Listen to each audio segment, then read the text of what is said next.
All right, we are at the most exciting part of the day for me, actually the part of the whole week. It's our, as I mentioned earlier, celebration day. And particularly, we will be highlighting a couple of organizations and individuals that are doing amazing things in our community and in workforce development. Before I introduce our first awardee, we would like to share a video with you about a success story. This organization is called Adaptive Construction Solutions, ACS. They are out of Houston, Texas.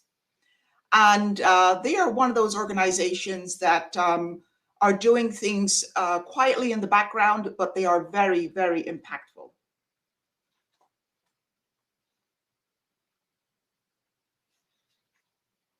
My name is Jennifer Ramos, and I'm working my apprenticeship here at Adaptive Construction Solutions. I served in the United States Army for about 4 years. I was a Patriot Enhanced Operator System Maintainer, working with missiles and the actual launching stations. So I worked setting it up, maintaining it. It's a lot of maintenance. My transition from the military to the civilian life was actually pretty tough.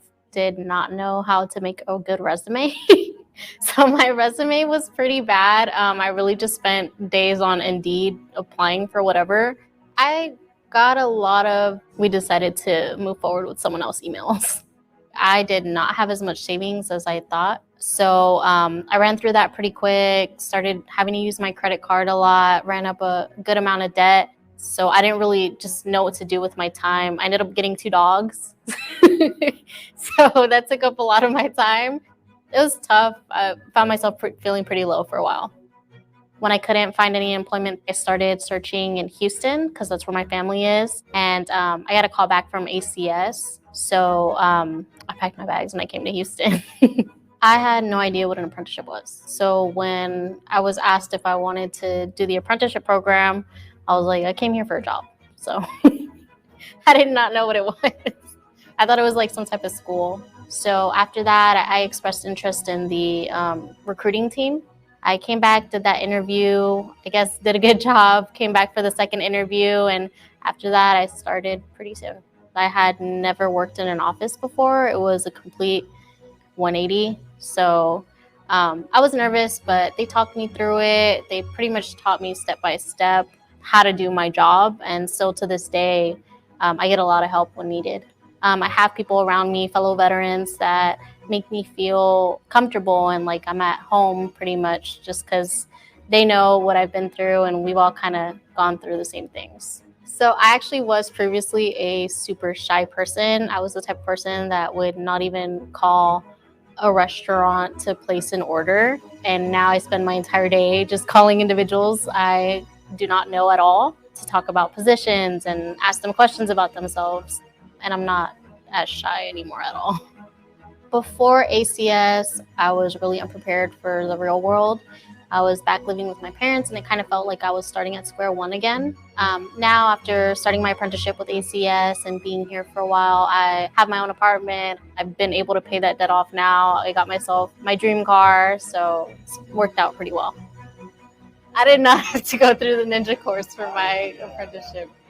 Well, it's the HR apprenticeship, so I don't think they didn't need to know if I could walk on steel.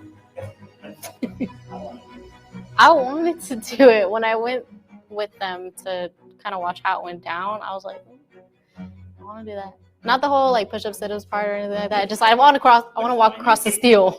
That's what I want to do. Isn't that amazing? And what better way to celebrate National Women in Apprenticeship other than to profile Jennifer, a young woman who's gone through challenges, overcome them, and through the benefits of a registered apprenticeship program is successful today. And the only way she got there was through ACS and the passion and drive of its president, Nicholas Morgan. Nicholas started ACS. It's a veteran-owned small business, and they are a successful multi-employer registered apprenticeship sponsor. That means that they develop programs in partnership with the different employers that they work with, get those programs registered with the Department of Labor. And those, once those standards are approved, that is what then denotes and allows that to be a formal registered apprenticeship program in the eyes of the Department of Labor. And so, Nicholas Morgan, we are awarding ACS the most impactful registered apprenticeship program employer of the year for net.America. Nicholas is going to share a few words with us about his organization and some of the successes that he's shared.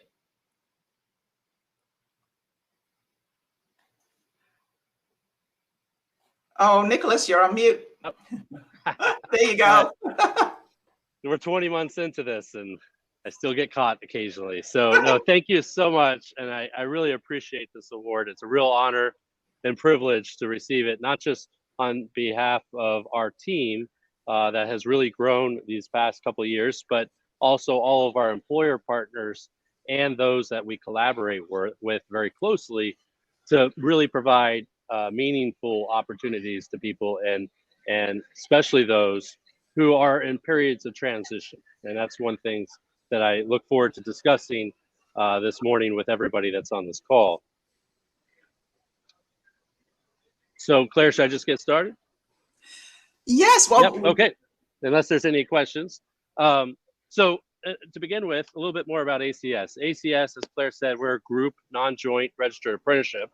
Non-joint means we are a merit shop program, and we represent a few dozen employers, ranging from companies as large as Bechtel, which is the largest construction company globally. They built the Hoover Dam and Golden Gate Bridge, all the way down to companies that may have only 5 or 10 employees. Matter of fact, we are also our apprenticeship, we have an HR apprenticeship even for our own office, which is what Jennifer participated in, that we started a few years ago. And when we think about creating apprenticeships for employers and the value of really designing models that are focused on individuals who are going through a period of transition, that is because it's a real opportunity for businesses, because usually people who are transitioning from a situation are maybe a little easier to accommodate an employer's needs, whether that's, hey, I need you to work at a particular city or move into a role that you maybe didn't initially think that would be included in this particular occupation, but it is an entry point that's going to lead you through this career pathway.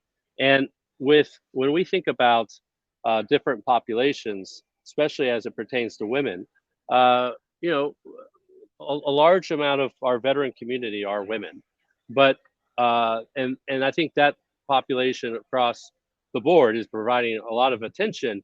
But we also need to think about a population that had, prior to COVID, had the highest rate of unemployment of any demographic was military spouses. Now, of course, not all military spouses are women, but 93% of the 690,000 military spouses are women. And I think a lot of the barriers and challenges that exist for them can be solved with apprenticeships. And if I can provide a couple examples, one of the challenges that you face when you're a military spouse is the fact that you do have to relocate perhaps every few years from one military installation to another. And these military towns recognize that military spouses will be required to do that. And so that kind of creates some barriers. But when we look at COVID and what has the pandemic, how it's changed the way we work, it's now opening up all kinds of new opportunities, especially like, for instance, my prior career before apprenticeship was after the military, it was in the insurance industry. And there's several very successful women that I know in the industry that were actually military spouses when they first started their career in insurance. And they did recognize that it was very difficult at that time. But today, a large percentage of people that work in certain sectors of the insurance industry work remotely. And so it's very easy for them to continue to move from base to base with their loved one. And by creating that opportunity for that military spouse, it is extremely impactful for the entire family, because at some point that service member is going to transition out of the military. And when that does happen, if the military spouse does not have a career and a job, then both of them are transitioning. And that is very hard to all of a sudden have no income for this family. And can you imagine doing that during the middle of the pandemic? That's a very difficult prospect to be leaving just to find housing, and then in addition to that, finding careers not for one but two people. And so the more that we can do for that population, the better. We as employers often try to convey, and they maybe don't always do a good job of this, of when they interview individuals, they sometimes identify risks associated with somebody being overqualified. That's a term that people don't like to discuss, right? And but it's there are some a business case for it. The concern is I hire you for this role, and because that's all I have for you at the moment, and because of your education, we realize that somebody else might offer you a job. They don't realize that there may be reasons why you can't get a job. You don't have a particular credential that goes along with that education, whatever it may be. But most importantly, you may not have experience in that particular role. And that's usually your biggest barrier. I have this education, I don't have experience. Apprenticeship solves this gap for the employer so that they don't have this viewpoint, but also for that military spouse that might be very highly educated or any other person, because now it's, hey, wait, actually you're providing value. I have this apprenticeship and you already have all this related instruction completed that we can give you credit for because you have this particular degree and a field that goes way above what we would normally teach in our related instruction. And now, as an employer, all I have left is my on-the-job training or on-the-job learning component, which is most employers, it's their favorite piece. This is how they had historically trained their workforce, and this is how they historically looked at providing value across their team. But you know, with apprenticeship, they also learned that the on-the-job learning, it being much more structured, just does a far better job of doing that, especially for those individuals who come into the business with a certain amount of education. So going back to those military spouses, when I said that they had the highest rates of unemployment in the nation in 2018, it was 27% of military spouses that were in the labor market were unemployed. 27%. There's not another demographic that was even near that. However, another demographic that is really interesting is that 34% of military spouses have a post-secondary degree of some sort. And so, as I have found in many cases, they are able to gain all this education while they're following their loved one in the military. They aren't able to gain that experience. So that is really, if we wrap that up, apprenticeship is solving the challenge for everybody. The employer now, their risk that they thought was there because they thought you might have been overqualified has been removed. And this person is now providing value to that employer because the related instruction has been knocked out. The military spouse, whether they're still in the military or as they transition out, is providing that experience now that they're looking to gain with an employer that's relying on them to be a long-term member of their team. And knowing now that that approach can be delivered so much more broadly because so many more companies have changed the way we work. So when we think about the next coming few years ahead of us, as it pertains to ACS, that's very much a big piece of our growth is to increase the amount of military spouses in apprenticeship. And that will be done by two approaches: adding new occupations, but also advocating for them to employers across the country. So with that, thank you so much for this award. This has been a very busy week. I'm here at the Texas Workforce commission, participating in a series of panels and stuff throughout the day, and advocating for people with disabilities. And I really want to appreciate or thank all the help that net.America has provided us over this past year with expanding apprenticeship under the most difficult conditions. And it's been a very important part to how we've been able to grow our team from 24 workforce development professionals to a team of 46 in the past year. So that's amazing. Thank you so much, Claire. Absolutely. It is our pleasure. And I'm so delighted to our mutual acquaintance that introduced us, Paul Champion. And, he really, when he spoke of you that first time, I thought, surely I would have heard of this individual. But, it just speaks to your humbleness and how you tackle these issues around workforce development, and particularly within our marginalized communities and populations. And I really appreciate working with you, and we look forward to continuing that work as your partner over the next few years. And indeed, we could not have selected a more impactful employer as our awardee this year. Thank you, Nicholas. Thank you very much. Everyone have a great remainder of the week, and continue to promote apprenticeships, not just this week, but rest of November. Thank you. Absolutely. See you soon. All right. Bye-bye. Bye-bye. All right. Now you see why I was so excited to introduce you to ACS. They're really doing some amazing work. And, these are the kinds of partners that are making differences in our own communities. It's more than just a job. It's more than just, a grant or an effort or a contract. It's really impacting people's lives in a real way. And so my next award spotlight is a community organization that is near and dear to my own heart. In the state of Maryland, there is a county called Prince George's County, which is where I happen to live and where my business is based out of. And within Prince George's County, there is, as in many counties around the country, there is an issue in our foster care system, particularly with our youth, and the kinds of support infrastructure that they need to make it in today's society. So our Community Spotlight Award this year goes to the court-appointed special advocate group out of Prince George's County called CASA Prince George's.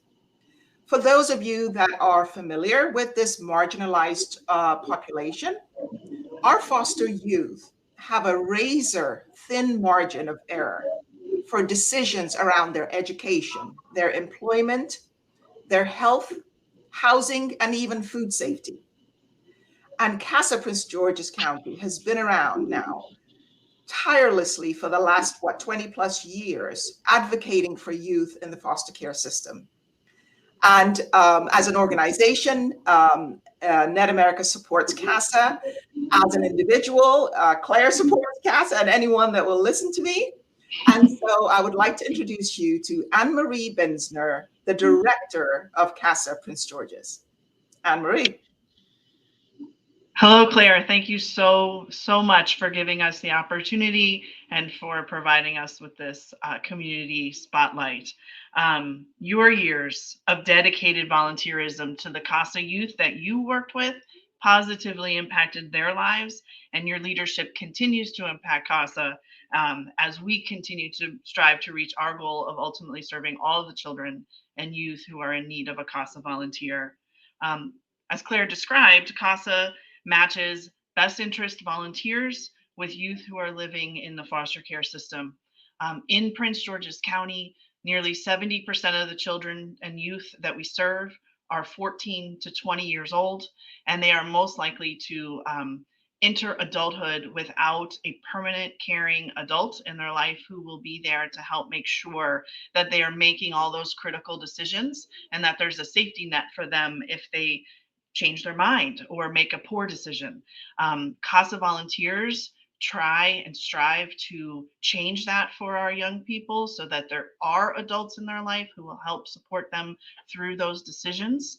But the reality is that youth who transition to adulthood without a stable, permanent support system face so many barriers and so many challenges, including a very high risk of homelessness within the first 6 to 18 months of their exit from foster care.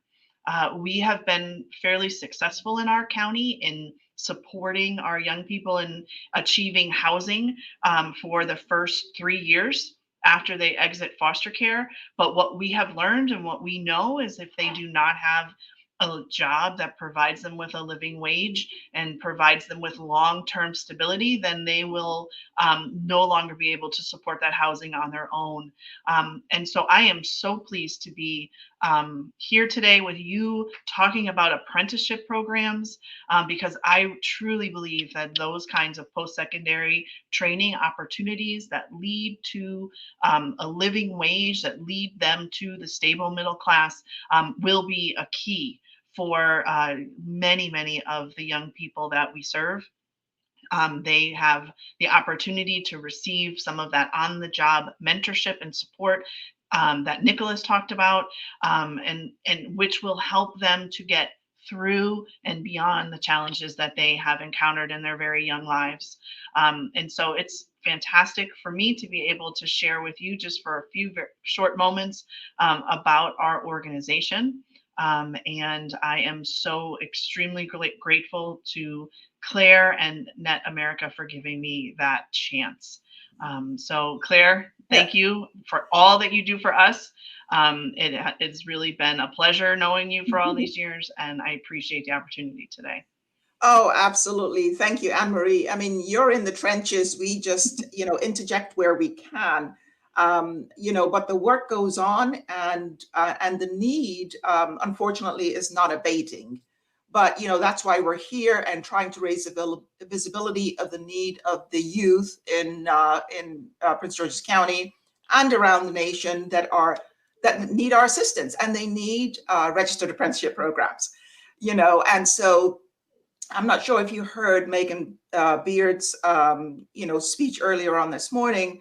The Department of Labor is expanding and increasing their investments in registered apprenticeship programs. And so it is our goal to make sure to expand that and share with as many CASA organizations and foster care groups that we can, to make sure that those youth who are interested in registered apprenticeship programs have access to them. That's what it's all about, and giving them an opportunity for a livable wage. But in the meantime, along with the Community Spotlight Award, net.America is making a corporate donation to CASA for $2,500 today. Thank you so very much. You're welcome. We know that you will put it to good use. And, for those also listening, I believe Tuesday is Giving Tuesday. You could also select CASA as your organization to donate to. And we look forward to working with you, Anne Marie. And thank you so much again for your tireless work. Congratulations.